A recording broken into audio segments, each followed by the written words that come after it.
I'm Karina Kreminski and I'm Missional Lecturer at Morling College, and I also live in the inner city in Sydney, and I'm starting up a missional community there.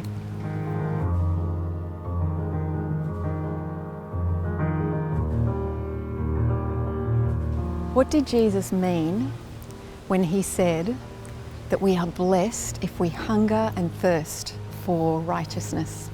What does it look like to hunger and thirst for righteousness?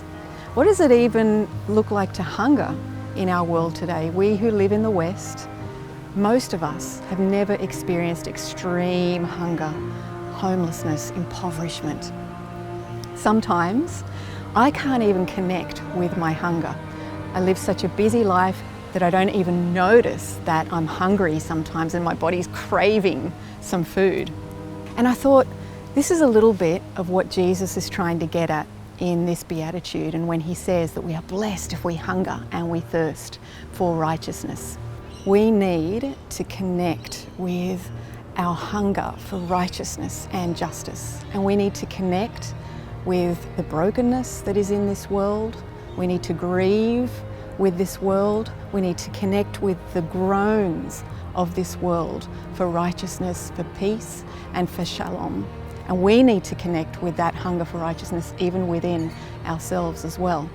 There was a song in 1978, and it was popularised by Mercedes Sosa, an Argentine folk singer, and she was an activist as well. And it was popular in the time of the military dictatorship. The song is called Solo le pido a Dios, and it means all I ask of God.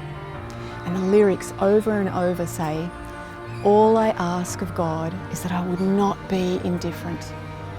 All I ask of God is that I would not be indifferent to the pain in this world, the violence and the suffering that exists in this world. What does it look like for you to hunger and thirst for righteousness?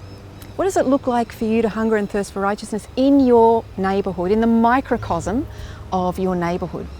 Where I live in the inner city, there's such disparity between the well-off and those who struggle in life, the marginalised, the poor, the mentally ill. How can I be somebody who embodies kindness in that context? James K.A. Smith, who's a theologian and a philosopher, often writes in his books, and he says, we are what we love. We are what we love. What do you love? Our world tells us to love our own comfort, to seek our own self-protection, maybe to live a superficial life. But it seems to me, if we're going to pray the prayer, God, help us not to be numb, it seems to me this will be a deeply uncomfortable experience. We will be disrupted and disruptive. We will be disturbed and we will be uncomfortable. This is what the challenge is for us as we read these Beatitudes. God does not expect us, he does not ask us to change the world.